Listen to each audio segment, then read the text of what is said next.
Olá, pessoal, boa noite. Nós vamos conversar um pouco a respeito do papel da escola em relação aos transtornos alimentares. Então vamos lá, meu nome é Márcia Salomão, eu sou psicóloga clínica, trabalho na Santa Casa de Belo Horizonte com a equipe da doutora Janice, também na Clínica Diabetes Saúde. Eu sou psicóloga clínica infantil e de adolescente, tenho essa especialização e sou mestre em educação em diabetes pela Santa Casa. Então, boa noite, pessoal. Eu sou o Luiz Gustavo, psicólogo. Também trabalho junto com a Márcia no ambulatório de diabetes da Santa Casa. Fazemos parte da mesma equipe, trabalhamos juntos lá. Hoje também fazemos parte da equipe do Gestalo, né, que é o grupo de estudos em transtornos alimentares e obesidade. Temos dedicado bastante tempo aí no estudo dos transtornos alimentares, da obesidade, enfim. E também estudo bastante sobre neuropsicologia, que é a minha área de especialização, né? Hoje, nosso tema com vocês é conversar um pouquinho sobre a relação entre escola e transtornos alimentares. Né? Vamos tentar hoje continuar esse pensamento, construir essa ideia também de pensamento, né, de por que é importante abordar esses temas em relação aos transtornos alimentares. Né? Em especial, a gente vai falar sobre transtornos alimentares. Por quê? Porque a gente tem esse grupo, como o Luiz falou, do Gestalo, e a gente estuda, sabe, sobre todos os transtornos alimentares, as consequências, a gente sabe sobre as questões multifatoriais, né? Então, hoje nós resolvemos, então, abordar a escola. Depois ainda vem trabalho, né, Luiz? Isso. E mídias E sociais também para mídias sociais, fechar. para fechar, exatamente. Então, o que eu pensei da gente começar falando, né, Lu? O papel da escola mesmo, né? Assim, eu penso que a escola é um lugar que a criança, às vezes, tem mais contato com outras pessoas do que, às vezes, na própria casa, né? Por exemplo, durante um terço do dia, pelo menos, a criança está na escola. Então, a escola tem um papel importante de educação. E às vezes a gente esquece que educação não é só saber matemática e português, história, geografia, né? Essas matérias que estão nos nossos currículos, né?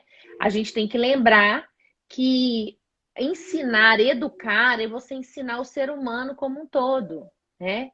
E eu sinto a dificuldade que as escolas têm de falar, às vezes, sobre alimentação saudável, sobre maneira de você viver melhor, não só da alimentação, né, Lu? Mas na atividade física, em todos esses momentos. Sim.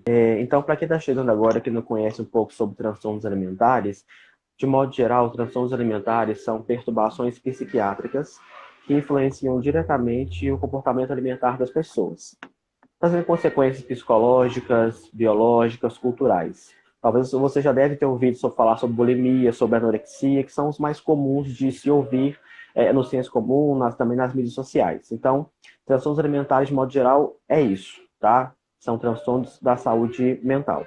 Então, por que eu e Márcio decidimos falar hoje, na segunda live, né, nessa nossa jornada, sobre a relação entre escola e transtornos alimentares? Como ela bem disse, a escola é esse lugar, esse segundo lugar, nós falamos na primeira live, que a família é o primeiro lugar social que a criança está inserida. E hoje vamos tentar fazer esse paralelo com a escola, que seria esse segundo lugar. Apesar que nem todas as crianças estão na escola, né? Nesse Isso momento, é um né? outro problema, né? Mas, enfim, vamos pensar nessa situação. Então, a escola é esse lugar onde a criança vai aprender sobre relações, aprender sobre diversidade, aprender sobre pensamentos diferentes, aprender se relacionar com outras pessoas que não são do convívio dela. E é justamente por conta dessa diversidade, dessa convivência, que nós podemos perceber, então, alguns comportamentos, algumas atitudes que às vezes estão um pouco inadequadas, às vezes estão um pouco disfuncionais no que tange alimentação. Então, a criança está há X tempo na escola todos os dias. E esse momento, os pais não estão por perto. Então, por isso que a escola deve ser parceira dos pais e vice-versa. Se há esse caminho, esse diálogo entre os dois, a chance do filho ser bem assistido é muito maior e muito melhor também. Talvez É, o ideal seria isso, né? Essa relação recíproca entre pais e escola. é. O importante é isso que acho que o Luiz falou, muito bem falado. É uma parceria, né? Porque não pode ser, toma que o filho é seu, então eu não tenho nenhuma responsabilidade enquanto professora, enquanto educadora, né? E nem é o contrário, que ó, toma que agora meu filho está na escola e é só por sua conta, né? Então tem que ser mesmo uma equipe, né? A família com a escola, porque os comportamentos, eles podem ser gerados em casa, mas eles são reforçados fora de casa, né? E às vezes a gente tem a sensação de que os problemas surgem só do lado de fora, né? E não, eles surgem dentro. Então, por exemplo, a escola, né? A escola também tem um papel de formação do ser humano enquanto convívio com outras pessoas da mesma idade. Às vezes eu não tenho um problema, mas o outro tem. Então, eu preciso abordar aquele problema e tentar entender o que que acontece, porque aí você vai estar formando a pessoa, né? E eu acho que como educadores, nós somos educadores, né? O que a gente faz aqui, o que a gente faz nas nossas consultas, nada mais é do que educar as pessoas.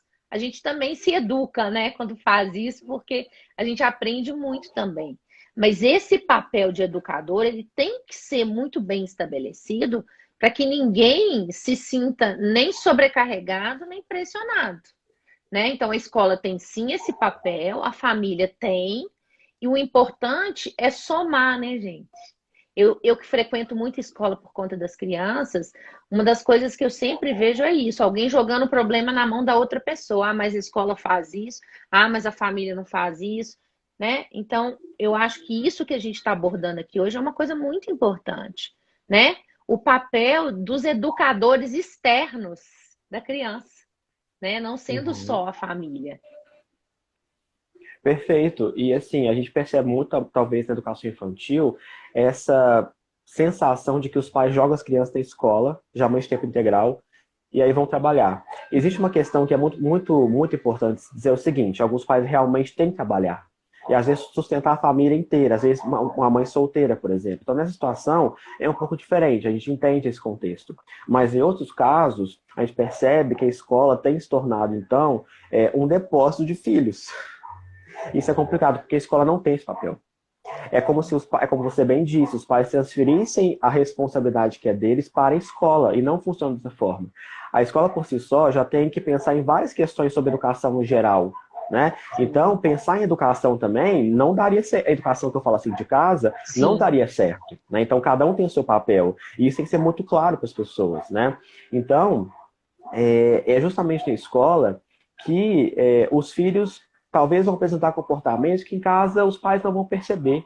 Ou não vão se comportar assim com os pais por perto. E aí na Uhum. escola a gente percebe essa diferença. O professor percebe, talvez um coleguinha do lado percebe, a supervisora pode perceber, enfim, a cantineira pode perceber, o porteiro pode perceber, né? Então, assim, a escola é esse lugar de relações múltiplas. Talvez da nossa vida como um todo, o período escolar é o que mais nos propicia essa evolução pessoal, né? Assim, É e o há mais muitos anos intenso, né, Lu? Mais é o mais intenso, né? intenso, exatamente, né? Assim, pensando que você fica numa escola de, sei lá, 12, 13 anos da sua vida, é muito tempo, né? Assim, são várias etapas da vida, vários processos biológicos que você passa naquele lugar, então você aprende muitas coisas com a escola, ou deveria aprender, né? Enfim. Então, assim, eu acho que é importante pensar nessa ideia da escola e dos pais enquanto parceiros, em prol dos seus filhos, né, em prol dos seus clientes, no caso da escola, pensando, e pensar também que esse olhar da equipe na escola também é muito importante. E aí a gente tem que pensar de forma ampla. A escola não é só quem dá aula, não é só professor e diretor. É o porteiro, é a cantineira, é a disciplinária, não sei se na escola tiver. Então, assim, a gente tem que pensar em tudo isso. A escola tem vários personagens importantes, todo mundo ali é importante, né? Então, e todo mundo ali pode perceber alguma coisa. Vamos supor que no final da aula de hoje, uma menina sentou no passeio da escola, meio cabisbaixa, meio triste, e o porteiro sabe que todo dia ela tá com as amigas, conversando, brincando, nesse dia ela tava triste, e ele percebeu essa diferença. Ou seja, na hora de ir embora. O diretor não veria isso, o professor talvez não veria isso, e o porteiro viu. Então, por isso é importante considerar todas as pessoas do ambiente escolar, porque todo mundo ali é importante, né, Márcia? É uma equipe, né, Lu? É uma equipe. Tanto Sim. que quando a gente vai fazer o diabetes nas escolas, isso é outro tema para outra live, a gente não faz só com professor e diretor, a gente faz com todo mundo, porque a educação tem que ser ampla, né? E às vezes as pessoas que estão convivendo com seu filho fora de sala de aula, elas têm mais influência às vezes do que um professor que está o tempo inteiro prestando atenção em outras coisas, tem que dar conta, né, da turma e tudo. Então, o olhar que eu vejo da escola, que a gente tem que ter sobre a escola, é um olhar de comprometimento, né?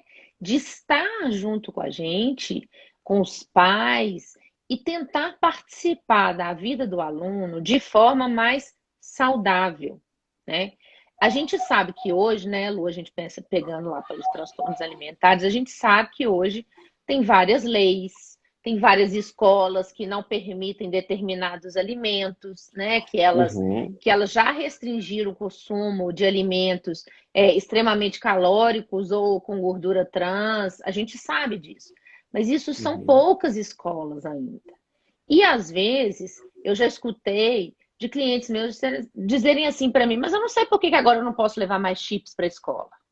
Entende?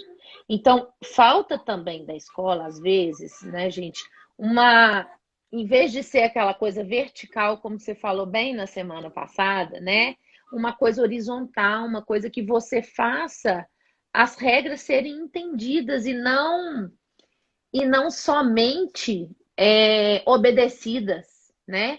Porque você precisa entender, né, que aquilo tem uma função, aquilo tem um valor. Porque se você simplesmente priva a criança disso, ou adolescente, ou seja quem for, aquilo pode virar, né, outro problema, né? Então, o que eu penso é que a escola tem esse papel de educar, mas de explicar a educação. Você falou uma coisa que eu acho muito importante, Luiz. Infelizmente, hoje, as famílias estão cada vez mais preocupadas com várias outras questões que não dizem respeito única e exclusivamente à família. É um trabalho, né? É uma obrigação que você tem. São muitas coisas. Então, às vezes, a escola vai funcionar como um reforço positivo de coisas que a família tem que ensinar, né? É o reforço positivo, não é obrigação da escola, né? Então eu vejo a Uhum. escola como um papel, ela tem um papel muito importante, até porque ela pode te ajudar, né? Nesses momentos, não só nos momentos bons, mas nesses momentos, às vezes, que você descobre um transtorno alimentar de um filho, que você está com uma dificuldade numa alimentação, né? Então eu acho que a escola tem esse papel de educador e precisa ter essa noção de que, assim, por mais que a gente brigue, por mais que a gente queira que os familiares estejam presentes mais tempo, né? A gente sabe que a realidade de hoje é outra, né? Então a gente tem que pensar em qualidade, né? Qual é a qualidade do que eu estou ensinando para o meu filho em casa e para o aluno na escola, né? O que eu estou dando para ele de ferramenta para ele próprio construir, né, o pensamento dele de uma vida saudável, uma vida plena. Sim. Isso que você falou é muito importante, porque assim, a escola deve ser esse espaço para promover debates e reflexões sobre a vida. E aí nós podemos perceber que talvez a escola nos dias de hoje tem tomado mais uma proporção de seguir uma grade curricular clássica, português, matemática, etc. e tal, do que realmente pensa nessa formação humana. Por quê? O que conta no dia a dia, além dessas matérias clássicas, básicas, matemática, português, geografia, história e ciências, é como que esse aluno, futuro cidadão, né, que eu estou falando assim, quando sai da escola, Sim. vai se portar diante do mundo, das coisas no geral. Então, a escola deve ser esse lugar de promoção de debates, no geral. E aí, quando a gente traz o assunto de transtornos alimentares, é isso também. E aí, a gente tem que pensar em 3 categorias: educação infantil, fundamental 1 e 2 e ensino médio. Para cada categoria, é um tipo de intervenção sobre transtornos alimentares. Né? E aí, transtorno no geral também, mas no nosso caso hoje, os alimentares. Por exemplo, na educação infantil, nós podemos pensar, então, na questão lúdica, que eles dão conta do lúdico, brincadeira, jogos, reconhecer emoções primárias, reconhecer que aquele desenho se associa com essa pessoa e essa pessoa está triste, enfim, de modo geral, assim, né? Talvez no Fundamental 1, no Fundamental 1, principalmente, a gente pode pensar também numa ideia de, agora que ele já reconhece as emoções primárias, a pergunta deve ser como lidar com elas, né? Como que aparece isso na minha vida no dia a dia, né? Porque não adianta eu chegar para o adolescente e falar assim, olha, quando você estiver com raiva, conte para alguém, né? Peça ajuda. Mas às vezes ele não consegue entender o que é raiva. É uma angústia? É uma tristeza profunda? O que é raiva? Enfim. Então, é esse como lidar com essas emoções, né? E também, no caso nosso de hoje sobre transtornos alimentares, sobre essa alimentação consciente. O que é que eu estou comendo? Porque no Fundamental 1, a gente está falando de primeira série, eu não sei se fala segundo ano hoje em dia, enfim, segundo ano, terceiro ano, quarto ano, né? Isso. Sexto então, ano. assim, certo, eles já dão conta de perceber isso, eles dão conta de ter essa noção crítica de essa alimentação me traz situações, essa alimentação talvez não seja tão boa assim, o excesso disso aqui pode me causar tal coisa, o excesso disso aqui pode me causar uma outra situação. Eles já conseguem ter essa noção meio que básica de certo, de errado, de quantidade, de excesso, de limite. No Fundamental 2, que eles já estão um pouco maiores, aí quinto ano até o nono ano, sexto ano até o nono ano, nós podemos ter uma abordagem mais direta, ou seja, vamos abordar o tema como ele é. Vamos falar sobre imagem corporal, vamos falar sobre influência das mídias nessa busca pelo corpo perfeito, vamos abordar então sobre o feminino, enfim. Então, fazer esse reconhecimento de intervenções em cada grupo, porque é o que eles dão conta de fazer, né? E aí, no caso do Fundamental 2, nós podemos também conversar com os alunos alguma coisa sobre identidade, sobre busca de identidade, ou seja, será que o que eu estou fazendo, o que eu estou buscando para a minha vida é quem realmente eu sou? Eu quero ser assim mesmo? Será que isso está baseado em uma outra situação? Será que eu quero ser como alguém e por querer ser como alguém, eu deixei de ser quem eu sou? Então, assim, a gente tem que pensar também nessa diversidade de intervenções que a gente consegue fazer também dentro da escola, né? Mas, claro, a escola também não tem que ser esse lugar que vai dar conta de todos os transtornos. A gente sempre fala disso, né, Márcia? A escola, talvez, tem que ter essa noção de saber orientar os pais. Olha, tem uma clínica ali, tem um profissional aqui que eu posso indicar, né? Sim. E eu acho, Luiz, assim, primeiro de tudo, né, a gente precisa conscientizar quem está na escola. Porque muitos dos profissionais que estão lá não têm a consciência, né? Não tiveram essa matéria na escola, não tiveram a chance de falar sobre alimentação, não tiveram a chance de entender por quê, né? Que as coisas estão acontecendo, o que é melhor, o que é pior, ou o que pode ser igual, mas se a gente fizer daquela forma, talvez fique melhor, né? Então, eu sempre penso na educação da equipe base, né? De quem está lá, para entender, até porque às vezes o papel do professor vai ser mudar a própria alimentação dele. E talvez isso faça com que as pessoas vejam, com que as crianças vejam, com que ele possa entender melhor, porque, gente, transtorno alimentar parece uma coisa muito distante, né? Parece uma coisa assim, tipo, até parece que na escola do meu filho acontece isso, até parece que alguém da minha sala tem isso. E tem, gente. E tem. É mais comum do que a gente imagina. Então, a equipe toda da escola precisa entender, precisa passar por um processo de educação, né? É claro, gente, que a gente não pode esquecer que a escola pública, ela talvez tenha mais dificuldade de fazer isso por conta de toda uma correria que tem. Às vezes os professores trabalham em 2 turnos, 3 turnos, né? Às vezes para eles serem liberados para a gente, por exemplo, para ir lá na Santa Casa, quando a gente fazia presencial o diabetes nas escolas, era muito difícil, né? Porque existe essa alimentação, essa limitação de tempo, de horário e tudo. Então a gente sabe que assim, o que é que a gente pode tentar fazer é conversar com as pessoas que estão envolvidas nesse processo. Por exemplo, nem toda escola tem um nutricionista, né? Infelizmente. Às vezes o nutricionista é de uma rede, né? Não tem naquela escola especificamente, né? Porque um nutricionista, por exemplo, um educador nessa área, ela pode explicar tanto para a equipe quanto para a família, né, gente? Que a gente também não pode esquecer que a gente também, como família, tem as nossas falhas, né? A gente tem dificuldade sobre a nossa própria alimentação, sobre o que a gente cresceu, né? Comendo, o que tem hoje, sobre essa correria. Então, eu acho que, assim, essas escolhas de pessoas especializadas, que sabem contar, que vão saber entender as dúvidas, né? Isso eu acho que é o ponto de partida para a gente começar a educar, porque a educação começa é de base mesmo, né? Mas algumas pessoas já passaram por essa base, então a gente tem que resgatar eles também, né? Então eu penso que assim, com uma cantineira, por exemplo, né, uma pessoa que trabalha na cantina, né, lá, se um nutricionista explicar para ela, por exemplo, ou algum outro profissional que naquele momento esteja disponível, por que as coisas têm que ser daquele jeito e não do outro, né? Por que é melhor, de repente, uma batata assada do que uma batata frita, ou sei lá, né? Eu estou dando uns exemplos aqui, porque se eles começarem a entender, a compreender, porque às vezes eu já escutei assim, sabe? Ah, não, o povo está fazendo isso para a gente não cozinhar. Ah, eles não querem que a gente cozinhe direito. Ah, os meninos não vão ficar alimentados. Porque a cabeça da pessoa funciona de uma forma. Alimentação para uma pessoa é sobrevivência, né? E é a função principal de uma alimentação, né?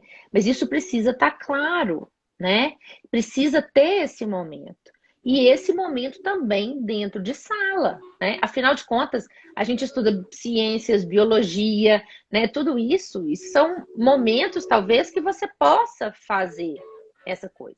Quando eu dava aula, a gente fazia muita questão do tato e do paladar, sabe? Da criança experimentar coisas novas, da criança ficar aguçada para aquilo, para entender. Muita gente, por incrível que pareça, não conhecem frutas, né? Não comem verdura. Então, são pequenos gestos de introdução de alimentação que tem que ser feito de uma maneira muito pontual, sim, como você falou, para cada idade, um tipo de orientação, né? E orientando a equipe toda para que isso possa ser como é que eu vou dizer? Um lema, né? De todos, não uma coisa que uma pessoa faz. Com certeza. E assim, o ideal talvez seria que a equipe toda pudesse ter algum certo tipo de conhecimento e pudesse ser capacitada para reconhecer tais transtornos, né? Só que a gente sabe que a realidade é um pouco complicada, né, Márcia? A gente realmente sabe que a realidade não, às vezes, não nos propicia esse espaço. E aí, talvez uma escola que não tenha acesso, não tenha essa disponibilidade, por exemplo, né, de ter profissionais por perto, ou talvez essa equipe, o que pode ser feito é uma coisa um pouco mais simples. O que é? Por exemplo, como aquela criança está em escola X horas por dia durante o ano inteiro, num certo momento, todo mundo começa a se conhecer. Ah, aquele fulaninho é filho de fulano de tal, ele mora ali. A equipe conhece os alunos que tem na escola, depois de um certo tempo de convívio. É muito comum você falar assim, mas fulano é filho de ciclano. Ainda mais se a escola for em uma cidade menor, por exemplo, todo mundo às vezes se conhece mais, enfim.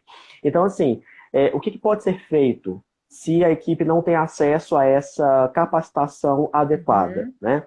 É reconhecer nos alunos alguns comportamentos que estão um pouco exagerados, fora. Diferentes, inadequados, disfuncionais no dia a dia. Ou seja, se eu sei que o Pedrinho, todo dia ele chega, ele mexe com os amigos dele, ele presta atenção na aula, entrega as atividades no dia, etc. E aí na semana que vem, na semana seguinte, ele vem para a escola um pouco mais cabisbaixo, ele não quer falar muito com ninguém, fica mais na dele, atrasa uma ou duas atividades, ou seja, se eu sei que ele sempre foi assim e agora esse comportamento está um pouco diferente, isso me chama atenção. Porque numa sala de 30 pessoas ou 20, tem um comportamento ali que está um pouco diferente do que geralmente era. Então, estou comparando o Pedrinho com o Pedrinho mesmo, e não com o coleguinha dele, né? Então, o que seria mais interessante fazer nesse momento? Vamos chamar os pais. Se os pais conseguirem ir em escola, se os pais quiserem ir em escola e se essa criança tiver alguém por perto para poder e a escola, que aí são outras questões que não cabem na live de hoje. Então, vamos chamar os cuidadores das crianças, vamos conversar com eles. Olha, eu percebi que o Pedrinho tá assim, em casa ele também tá assim, aconteceu alguma coisa, enfim, isso é possível ser feito.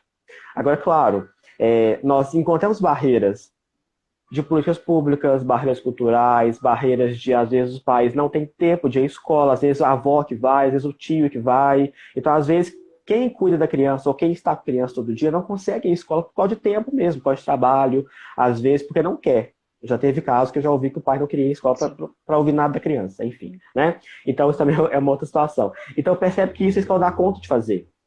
Perceber alguns comportamentos que estão um pouco diferentes em relação ao que os alunos tinham, né, talvez ontem ou no passado, e ter essa visão crítica de vou então chamar quem cuida dessa criança. Eu quero saber o que está acontecendo com essa criança. Será que é isso mesmo? Será que está tudo bem em casa? Será que aconteceu alguma coisa com ela que eu não estou sabendo? Então, essa visão crítica da escola, de pensar em todo mundo enquanto sistema, enquanto uma equipe, é muito importante. E aí nem isso está sendo feito. Se isso que dá para ser feito não está sendo feito, imagina uma equipe ter essa noção, ou a gerência da escola ter essa noção de capacitar a equipe em prol de um transtorno alimentar. Isso não vai acontecer. Porque tem outras questões mais básicas antes disso que estão desorganizadas também, né? Então, assim, realmente, quando a gente aborda a escola, é bem complicado no Brasil, porque a gente sabe que envolve várias situações que influenciam isso, né? E cada vez mais nos distanciam de uma educação mais plena para os alunos. Eu falo que a escola hoje em dia está perdendo sua função inicial, sabe? Isso é um problema. Mas, enfim, pode falar. Não, eu ia completar o seguinte, porque às vezes a gente imagina transtorno alimentar em crianças e tudo, você imagina a obesidade, né? Talvez seja a que esteja mais visível para você, né? Para um profissional, você olha e pensa assim, aquela criança está acima do peso, né? Uhum. Mas dificilmente a gente tem um olhar para aquela criança que está muito magra, para Sim. aquela criança que não se veste, às vezes, de uma maneira proporcional ao seu próprio corpo, né? Aquela criança que está, às vezes, sempre com muita vergonha de fazer uma apresentação, porque vai ter que ser olhada e vista por todos, né? Então, quando a gente fala de transtornos alimentares nas escolas, a gente não está falando só dos adolescentes, a gente está falando de crianças mesmo. E essas crianças, e até os próprios pais, sabem nada sobre esse assunto, né? Então, é claro que eu sei que o professor acaba acumulando muitas funções, né? E o papel nosso aqui não é julgar, não é obrigar você ou as pessoas que estão à sua volta se tornarem profissionais da saúde, não é isso, né? Cada um tem o seu cargo, cada um tem a sua função, e professor é tão importante na escola quanto qualquer outro profissional, né? E a gente sabe dessa dificuldade. Mas o que é que eu acho que a gente está propondo com essa live? Primeiro, falar a respeito, né? Porque eu, nesses anos todos que trabalho com criança e adolescente, 20 anos vai fazer agora em julho, eu nunca vi nenhuma criança, nem nenhuma escola, né, falar assim: ah, hoje a gente falou sobre transtorno alimentar, ah, hoje a gente prestou atenção nas pessoas, né? Eu me lembro, você falou uma coisa aí que eu lembrei, assim, há mais tempo. Eu me lembro de ter feito na aula de religião. Olha para você ver que a gente acha que religião tem que estudar só aquela questão. Mas, enfim, nas aulas de artes também, outras aulas. Eu me lembro da gente ter feito o desenho do contorno do nosso corpo. E preencher. Primeiro, de um lado da folha, a gente desenharia a gente, do outro lado, a gente faria o contorno. Para a gente ver a questão da distorção mesmo. Porque o que a gente vê não é necessariamente o que é verdade, né? Então, são pequenas coisas, pequenos olhares que você não precisa ser o nutricionista, né, para fazer. Porque o transtorno alimentar, gente, ele está aí presente no dia a dia. Todo mundo conhece alguém que tem uma dificuldade com a alimentação. Para mais, para menos, né? Alguém que tenha compulsão alimentar ou alguém que tenha dificuldade, né? E a gente não pode esquecer que um transtorno alimentar tem uma questão endógena, né? Não é só de fora, não é uma coisa só exógena, né? É uma coisa endógena também. Então, tem crianças que têm mais dificuldade na alimentação e nessas coisas.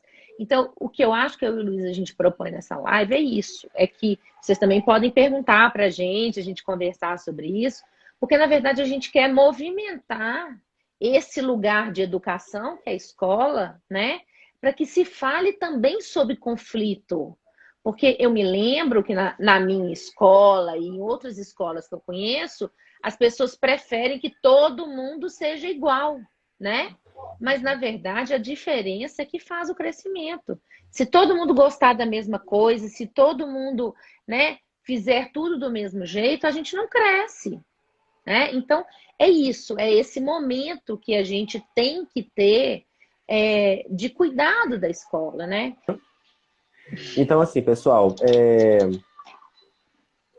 cabe entender também, quando eu falei agora há pouco sobre essa diferença dos anos escolares, eu falei do infantil, falei do Fundamental 1, do Fundamental 2 e também falei do ensino médio.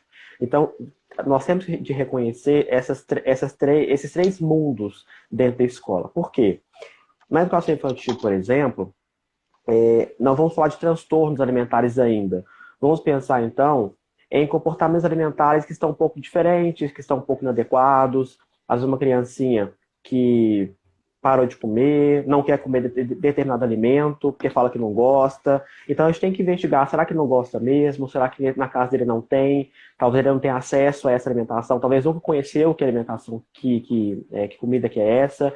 Então, assim, nesse ponto inicial, a gente preocupa muito mais como essa criança está se comportando no dia a dia em relação à vida, não só a alimentação, e como que isso influencia na vida dela. Aqui nós não falamos ainda de transtornos alimentares, nessa fase inicial da vida, ali, dos anos infantis que eu estou falando.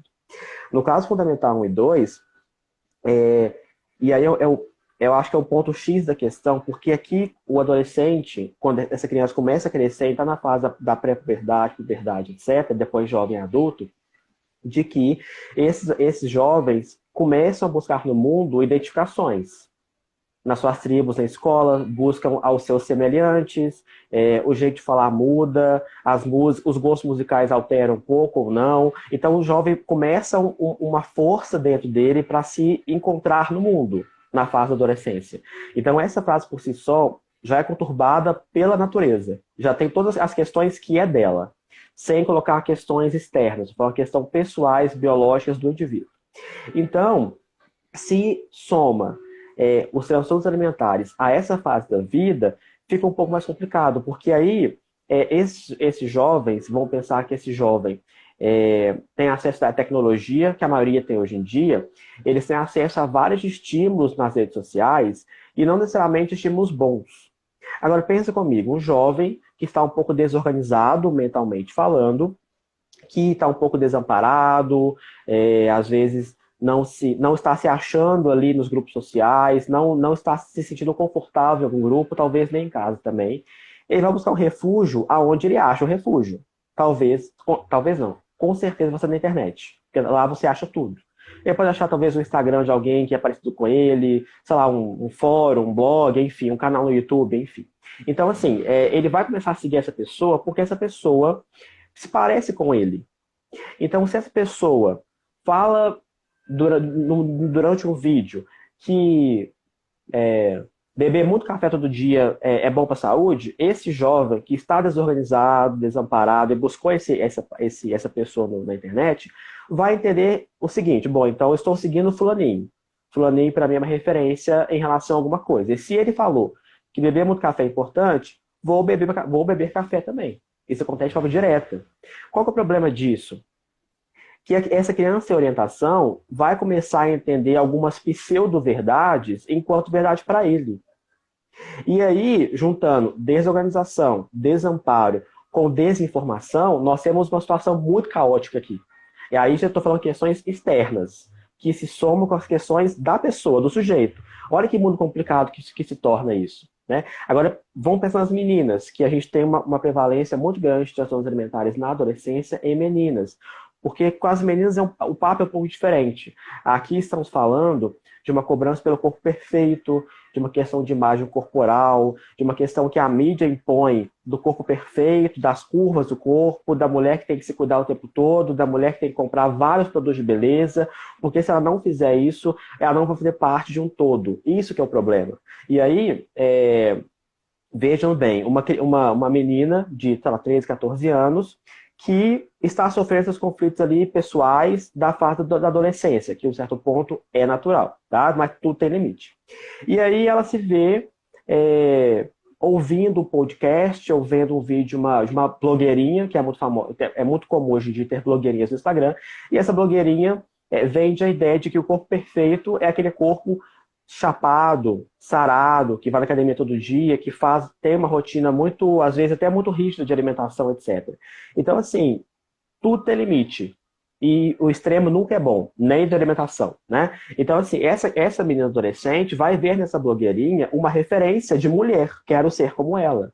E aí, se essa adolescente não tiver essa noção crítica e essa orientação de que o que aquela blogueira está fazendo não necessariamente é verdade, ou não necessariamente é uma saúde plena, essa menina vai seguir tudo que a blogueira falar para ela. E até as pessoas perceberem o que está acontecendo com essa menina adolescente, já passou bastante tempo. Então, a gente vê que várias coisas vão influenciando esse comportamento dos adolescentes nessa fase da vida. E a mídia social vem com um peso muito grande em relação a isso, porque a mídia social ela vem com o peso de responder para esses sujeitos questões que eles não sabem. Bom, eles estão com dúvida. Eles não sabem onde buscar orientação. Não sabem, ou às vezes não tem espaço. Ou às vezes não querem também. Então eles vão buscar um lugar mais fácil, que é a internet. Internet ninguém vai julgar, ninguém vai falar se não faça isso. Ele pensa no que ele quiser. Vai ter N resultados.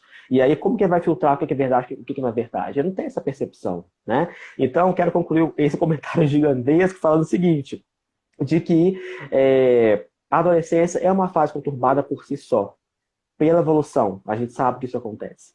E aí, o adolescente, nesse momento da vida, busca em todos os seus dias por reconhecimento e por respostas. Ele quer saber as coisas da vida. Ele muda de opinião a todo momento, com alguma frequência na adolescência. Inclusive, é muito comum de ouvir dos pais: ah, mas meu filho é muito rebelde. Isso é o clássico de ouvir. Ele está muito rebelde. Ele está muito rebelde pode ser ele não pensa como eu, no caso como os pais, e os pais não gostam. Pode ser ele não me respeita, pode ser ele... Enfim, N situações, né? Então, é uma fase conturbada por si só. Quando se soma aos transtornos alimentares, essa questão fica um pouco maior, porque a gente realmente tem que pensar o que está sustentando essas ideias na vida desse adolescente. Então, o que nós falamos lá no início da escola, parceria é importante. A escola, os pais estarem presentes em prol dessa criança, desse aluno, por exemplo. Isso que é muito importante. Então, no final de tudo, a gente sempre fala nas lives, né, Márcia? Educação e saúde, é isso, né? Assim, é reconhecer o que está acontecendo, é ter informação sobre isso, é saber buscar ajuda no lugar devido. E quem realmente pode ajudar essas pessoas, né? Uhum. E eu acho que a escola tem uma outra coisa tão importante, tem um profissional que eu acho que muitas vezes ele é subestimado, que é o profissional de educação física, né? Sim. O profissional de educação física, ele lida diretamente com as atividades e as questões corporais, né? Porque é lá na atividade física, às vezes, que todos às vezes têm que usar uma mesma roupa, né? Como é que fala assim? Tem que se adequar àquele momento, que você começa a perceber, fulano é mais alto, fulano é mais baixo, fulano é mais magro, fulano é mais gordinho, o outro corre mais, o outro corre menos, né? Então, o profissional de educação física ele tem um papel fundamental nessa questão de vida mesmo das pessoas, né? De entender que existem limitações, entender que é necessário que a gente converse sobre isso, né? E que a gente proponha também atividades relacionadas a gosto mesmo. Por exemplo, às vezes é comum um adolescente não querer fazer educação física, né? E eu sei que muitos pais vão lá e buscam um atestado para o filho, né?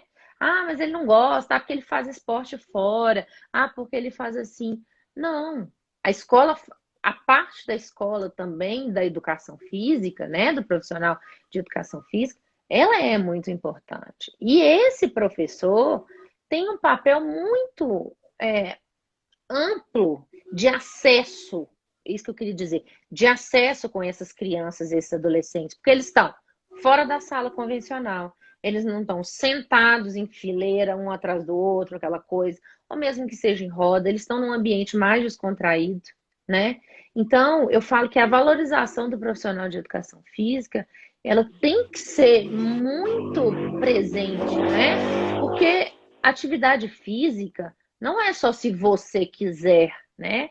Atividade física é um dos pilares da alimentação saudável, da vida Sim. saudável, não da alimentação, da vida saudável, né? Então, tem que ser explicado e tem que ser muito pensado. Eu falo assim, a gente recebeu muitos profissionais de educação física no diabetes nas escolas e eles falavam muito a respeito disso, que era muito difícil, que eles não tinham acesso, às vezes, a todos os outros professores, né? Porque as pessoas, às vezes, tinham essa noção de que a educação física é aquela parte que eles ficam lá fazendo qualquer coisa, ficam batendo bola, eles ficam jogando. E a gente sabe que é muito mais do que isso. Eu, pelo menos, sempre tive profissionais de educação física que me puxaram para alguma coisa e eu já gostava, né? Então, às vezes, eles despertam na gente um outro olhar, porque quando a gente fala de transtorno alimentar, a gente não fala só de alimentação, né? A gente fala de conjunto de vida.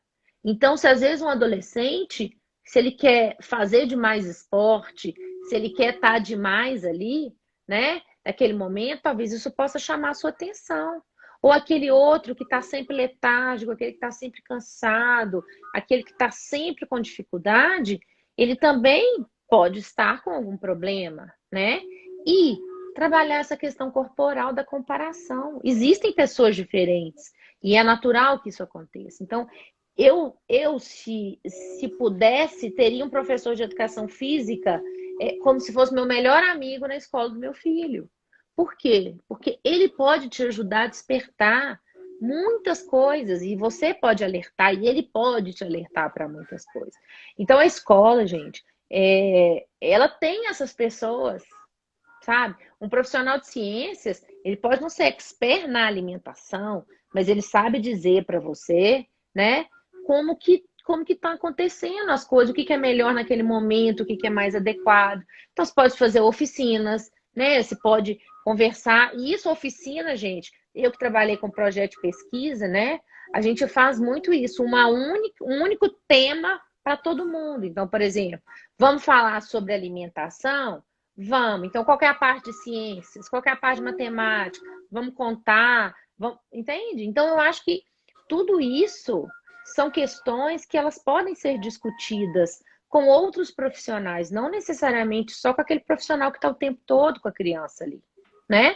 Você pode estudar inglês trabalhando alimentos saudáveis. Vamos pensar nos alimentos saudáveis, o que são bons para a saúde, né? Porque o transtorno alimentar, gente, ele surge de uma válvula de escape para a alimentação. Uma coisa que eu falo sempre. A gente não pode esquecer que a alimentação vem muitas vezes ligada a afeto. Então, o fato de comer muito ou comer pouco pode querer dizer das questões afetivas mesmo, das questões até entre família mesmo, né? Às vezes tem pais que já são mais restritivos, que cobram muito da criança aquela restrição, e ele cria naquilo um problema. Então, ele imagina que o problema é dele, né? Ele que não se adapta. Da mesma forma, tem famílias que vivem com uma alimentação à vontade, né? E a gente sabe que nada à vontade é bom, né? Então, esse tipo de controle. Então, o que eu sempre penso na escola é que, assim, a gente pode sair um pouco daquele quadradinho que eu fui. Você também, Sim. educada, né? Aquele padrão que você sai de casa e você vai ter 2 aulas de matemática, não sei quantas aulas de português, não sei o que, não sei o que. Sabe? Não. De repente, uma pessoa hoje está precisando de uma ajuda, você está olhando, né? Gente, vamos fechar o livro hoje e vamos conversar um pouquinho como que estão as coisas, né? Porque isso é uma forma de você também fazer com que a aprendizagem se dê, né? E o desenvolvimento da pessoa, dela entender que ela é aceita, que ela é amada, que ela pode ser diferente e ainda assim ser uma pessoa ótima, porque às vezes é isso que você falou, nós vamos fazer uma live sobre isso, sobre as questões das mídias sociais. O que mais me preocupa, na verdade, é que se você olha os meninos hoje, eles são todos iguais. Eles têm o mesmo cabelo, eles querem ter as mesmas roupas, eles querem, sabe? Então, isso é uma coisa que eu acho que é muito mais importante naquele momento. É claro que eu sei que todo mundo tem que dar um currículo, todo mundo tem que dar, né? Uma base, claro que sim, né? Mas a gente precisa aprender a olhar. Por exemplo, gente, eu tenho recebido no meu consultório milhares de crianças e adolescentes com problemas de alimentação por conta da pandemia. Adianta a gente fechar o olhar para isso? Não. E a escola também pode trabalhar isso. A escola pode trabalhar esse momento. Porque quem não está ansioso, não está deprimido, não está muito agitado, não está com problemas de sono, sabe? São muitas questões. Então, eu vejo na escola, e é uma coisa que eu falo há muitos anos, e agora, principalmente trabalhando com diabetes e com transtornos alimentares, é assim, a gente precisa criar as crianças e os adolescentes para a vida, para o mundo. Não é só para passar no vestibular, né? Claro, o objetivo é esse, que você tenha uma profissão, que você, sabe, possa fazer o que você goste, mas você precisa saber das coisas da vida também. Você precisa entender como é que é o funcionamento do mundo, né? E às vezes eu acho que muitos pais e muitas crianças e adolescentes nunca conversaram sobre isso, nunca nem passou pela cabeça. Porque às vezes eles acham assim, eu escuto muitos pais falarem assim, mas eu não posso falar sobre isso em casa, porque aí eu vou despertar ele para coisa. Não, é o contrário. Provavelmente ele já tem alguma coisa em mente que você de repente pode esclarecer. Então, eu vejo esse papel importante de educador para todo mundo que está perto da criança, como você falou. Às vezes é um tio, às vezes é uma avó, sim, né? Mas eu acho que a gente, enquanto pessoa, a gente tem que tentar formar outras pessoas, né? Sim, Não só pessoas obedientes, não só pessoas boas de história, de matemática, né? Pessoas boas para si exatamente. mesmo, acho que é isso. Sim. Só interagindo aqui com o Serjoca, não sei que se pronuncia assim, ele comentou sobre, às vezes, quando os familiares estão ausentes, os adolescentes buscam a escola, os colegas, a internet, etc. É isso mesmo. Então, ou seja, se esse adolescente não percebe, não sente esse espaço confortável de diálogo em casa, às vezes porque os pais estão ausentes, ou porque às vezes os pais são mais rígidos também, eles buscam outro lugar, em outros grupos sociais. E às vezes é nos colegas da escola mesmo, e na internet. Na escola se formam várias amizades, várias parcerias, ainda mais convive junto há muito tempo. A tendência é que crie um vínculo mais forte com as pessoas. Então, realmente acontece isso com muita naturalidade, né? Eu tenho amigos de escola até hoje, depois de 20 anos juntos, né? Então, é muito comum que aconteça isso nessa fase da vida. Ele também falou das oficinas, Márcio, você comentou das oficinas motivadoras, né? Com esse intuito de ajudar nessa questão lúdica para as pessoas. E aí, sobre o que você disse da educação física, eu acho que é muito importante isso, sabe? Porque a educação física, até hoje, nunca foi educação. Né, assim, são brincadeiras de rua, de correr para lá e para cá, jogar basquete, enfim. Ainda que durante uma aula de basquete, uma aula de vôlei, o professor explique as técnicas corretas, será que a educação física se resume a isso? Ou seja, 5 anos de graduação se resume a apenas isso? Então, Aí a gente assim, sabe que será que... tem muitos profissionais que fazem, né, Lu? Mas não é uma Sim, coisa difundida, né? Concordo com é, você. sim, a questão é, será que se resume apenas isso? Será que não tem mais nada que você possa fazer durante uma aula de educação física? Até hoje eu nunca vi nenhuma aula de educação física o professor abordando questões corporais, por exemplo. Os diversos corpos, as idades, o reconhecimento, a diversidade, a valorização, nunca vi nada disso. Quando a gente vê, é em aula dentro de sala de aula, dentro, sei lá, dentro de uma disciplina de, talvez, história, não sei, biologia, sociologia, não sei. Então, assim, tem um mundo muito maior para ser explorado aí na educação física. Não é nossa área de conhecimento. Nós trabalhamos com uma educadora física ao nosso lado, nessa casa, a gente A conhece muito por conta Bia. dela também, né? Então, Ó, assim, tem todo Débora mundo aí apareceu para... aí também. Por falar em Débora, Santa nossa Casa, a Débora apareceu. nutricionista. É. É. Então, assim, tem todo mundo para ser explorado na educação física. Não se resume apenas a técnicas de jogos. Isso é só uma parte da educação física, né? Então, assim, e a educação física também pode ter essa ideia de conscientização e prevenção, E não só os Sim, transtornos alimentares, mas a vida como um todo, né? Assim, então, se o professor de educação física me deu uma aula ontem sobre, sei lá, obesidade, e aí eu vi na sala de obesidade que é, durante a fase da adolescência, como que os jovens talvez podem comer um pouco mais, porque podem estar um pouco ansiosos por alguma situação, etc e tal, o jovem começa a ter essa percepção mais crítica, tipo assim, olha, então aquela pessoa ali, que pode ser uma referência para mim, eu ouvi dele que isso aqui pode estar um pouco desorganizado, logo vou tentar conversar com ele, ou com meus pais, ou buscar uma ajuda em outro lugar. Então, assim, acho que para mim, a escola tem essa função de promover debate e pensamento crítico, e também de formar cidadãos. Acho que a escola, o básico tinha que ser isso, além da matemática, português, etc e tal. Educação física, para mim, tem esse ponto da conscientização e prevenção, do físico mesmo. O jovem tem que sair da escola não só sabendo jogar basquete, isso é o de menos, eu acho. Ele tem que sair da escola sabendo que o que fazer e ter essa noção a longo prazo de saúde física. A importância de praticar uma caminhada, uma atividade física, um exercício físico, a importância que isso tem na nossa fase adulta, na nossa fase da velhice, isso que é importante. Então, assim, a escola tem que ser esse lugar de debate, tem que ser debate crítico, reflexão. Não pode ser só impor saber para as crianças, porque isso aí não adianta nada. Isso, as pessoas esquecem isso, né? A gente sempre ouve, mas isso aqui eu nunca mais vou usar para mais nada. Ou eu dei essa matéria aqui, né? Realmente não vou usar para mais nada mesmo, né? Então, a escola deve ser mais do que isso. Deve ser mais cálculo, redação, história. Não estou desconsiderando essas matérias. São muito importantes. Estou falando que tem mais coisas além dessa grade tradicional de uma escola. Que nós podemos explorar, nós podemos buscar conhecimento sobre isso, né, Márcia? é. A minha escola ideal, aí estou falando de mim, né? Assim, de que eu penso, ela deveria ter aulas de nutrição, deveria ter aulas de finanças, sabe? E de convivência com as pessoas. Por quê? Porque isso é a base de tudo na vida da Sim, gente. Então, quando você insere uma criança, você fala, mas com criança pequena. Sim, como eu já falei, com as oficinas, com as maneiras diferentes, cada um traz um alimento de casa, cada um, sabe, percebe alguma coisa, vamos ver o que a gente pode fazer. Vamos lidar com dinheiro, como é que funciona isso?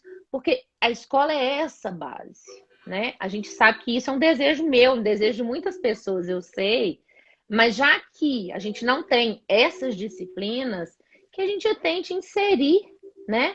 Essa questão de ter uma vida equilibrada e saudável desde sempre, né? Que isso não vire uma imposição, que isso vire uma coisa natural, uma coisa que vem com a gente, né? Que às vezes eu escuto muito crianças falar assim, hoje eu ensinei minha mãe a fazer isso, hoje eu ensinei meu pai a fazer, ou minha mãe me ensinou a fazer aquilo. Então é isso, é essa troca, né? E assim, eu sou super a favor da escola, eu sou, né? Acho que a escola faz um papel muito importante na vida da criança e do adolescente, e às vezes até do adulto que volta para a escola, né? Mas eu acho que a gente também pode dar dicas, dar sugestões e conversar. Olha, eu tô sentindo essa dificuldade, tô percebendo aquilo ali. Quem sabe a gente faz uma coisa assim. Eu falo muito para os pais uma coisa: seja multiplicador da sua educação. Você que aprendeu, tente levar para a vida do seu filho aquilo, né? Não faça como se fosse uma coisa assim, não, agora nós vamos todo mundo fazer regime. Agora ninguém vai comer mais nada, ou então agora, sabe? E o transtorno alimentar, a gente sabe que às vezes ele é gerado por conta dessas coisas restritivas, né? sim. Juntar, lógico, junto com as questões de autoestima, de vida e tudo mais. Então, assim, a minha mensagem final para isso aqui, tudo que eu falei, é o seguinte: pais se aproximem da escola, escolas se aproximem dos pais.